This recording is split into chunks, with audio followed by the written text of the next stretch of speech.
चुनाव से पहले एसपी को बड़ा झटका। विधायक दारा सिंह चौहान ने विधायक पद से दिया इस्तीफा। विधानसभा स्पीकर को सौंपा दारा सिंह ने इस्तीफा। तो जल्द ही बीजेपी ज्वाइन कर सकते दारा सिंह चौहान। एसपी के टिकट पर घोसी से बने थे विधायक। तो समाजवादी पार्टी को विधायक दारा सिंह चौहान ने बड़ा झटका दे दिया है। उन्होंने विधायकी से इस्तीफा दे दिया है। मऊ के घोसी से विधायक दारा सिंह ने अपना इस्तीफा विधानसभा अध्यक्ष सतीश महाना को भेजे गए पत्र में उन्होंने पेशकश की इस्तीफे की और बीजेपी छोड़कर वो सपा में शामिल हुए थे।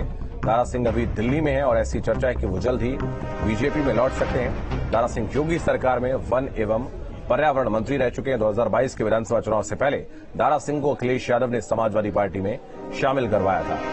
हमारे साथ अविनाश हमारे सहयोगी अधिक जानकारी के लिए इस वक्त जुड़ रहे हैं। अविनाश, दारा सिंह चौहान ने जो ये कदम उठाया है, क्या कुछ इसके बारे में संभावनाएं बन रही हैं जिस तरीके से उन्होंने विधायकी से इस्तीफा दिया है?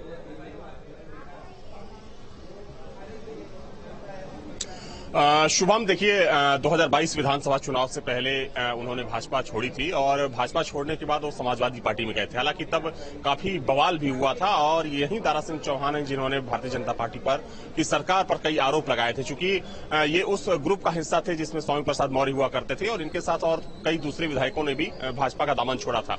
हालांकि देखिए विधानसभा चुनाव के बाद से ही चूंकि जो दावा किया गया था इन लोगों की तरफ से वो दावा सच साबित नहीं हुआ और उसके बाद से ही इस बात की प्रबल संभावना थी कि दारा सिंह चौहान कभी भी समाजवादी पार्टी का दामन छोड़ सकते हैं और इसको लेकर चर्चा पिछले काफी समय से चल रही थी और आज आखिरकार उन्होंने विधानसभा अध्यक्ष को अपना इस्तीफा सौंप दिया है और इनका इस्तीफा स्वीकार भी कर लिया गया है। हालांकि देखिए अब चर्चा इस बात की है और चूंकि पहले से इस बात की संभावना थी कि एक बार फिर से बीजेपी में ये वापसी कर सकते हैं और चर्चा देखिए ये है कि अगले लोकसभा चुनाव को लेकर जिसमें ये बात सामने आ रही है कि दारा सिंह चौहान भारतीय जनता पार्टी में शामिल होने के बाद जो अगला लोकसभा का चुनाव है वो घोसी लोकसभा चुनाव से लोकसभा सीट से चुनाव लड़ सकते हैं और भारतीय जनता पार्टी इन्हें अपना वहां से उम्मीदवार बना सकती है, क्योंकि देखिए देखा जाए तो घोसी विधानसभा से ही ये विधायक चुने गए थे और जिस लोकसभा की बात हम लोग कर रहे हैं घोसी लोकसभा, चूंकि वो जो लोकसभा सीट है वो चौहान जिस जाति से आते हैं दारा सिंह चौहान और राजभर जो वोट बैंक है वहां पर काफी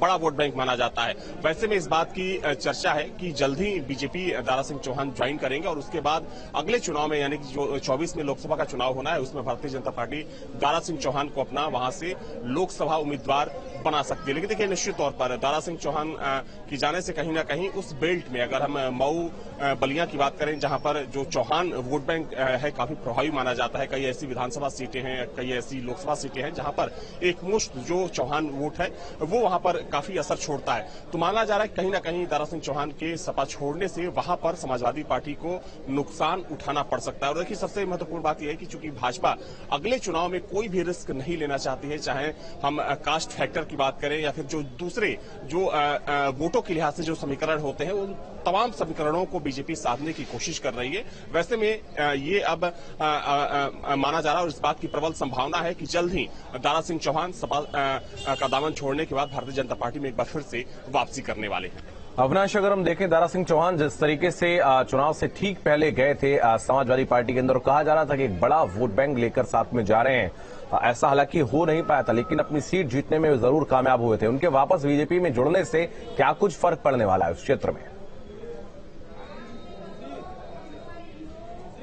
बिल्कुल सही कहा आपने शुभम। देखिए जैसा कि मैंने पहले कहा कि दावा तो इन लोगों की तरफ से किया गया था कि बीजेपी को बड़ा डेंट करेंगे। हालांकि बहुत ज्यादा नुकसान तो नहीं कर पाए, लेकिन अगर पर्टिकुलर उस क्षेत्र की बात करें, चूंकि इससे पहले अगर हम 17 की बात करें तो 17 में मऊ की मधुबन जो विधानसभा सीट है वहां से चुनाव जीते थे, लेकिन पिछले चुनाव में इन्होंने मधुबन सीट छोड़ दी थी और समाजवादी पार्टी ने इनको घोसी से अपना उम्मीदवार बनाया था। हालांकि देखिए अब सभा से ये बाहर हो चुके हैं और जल्द ही इस बात की संभावना है कि बीजेपी में एक बार फिर से वापसी करेंगे। देखिए जहां तक सवाल नफे नुकसान का है तो हर नेता का एक अपना कह सकते हैं कि सियासी आधार होता है, अपना वोट बैंक होता है। तो इसमें कोई दो राय नहीं है कि दारा सिंह चौहान के पास अपने क्षेत्र में ठीक ठाक वोट बैंक है। खासतौर पर अगर हम चौहान वोटर्स की बात करें तो उसमें काफी प्रभाव रखते हैं। तो जाहिर सी बात है कि अगले चुनाव में जिस सीट पर जैसा की संभावना है कि अगर घोसी से इनको बीजेपी उम्मीदवार बनाती है तो उसका लाभ मिल सकता है कि जो चौहान वोटर्स हैं वो संभवतः इनके साथ जुड़े, जिसका फायदा बीजेपी को भी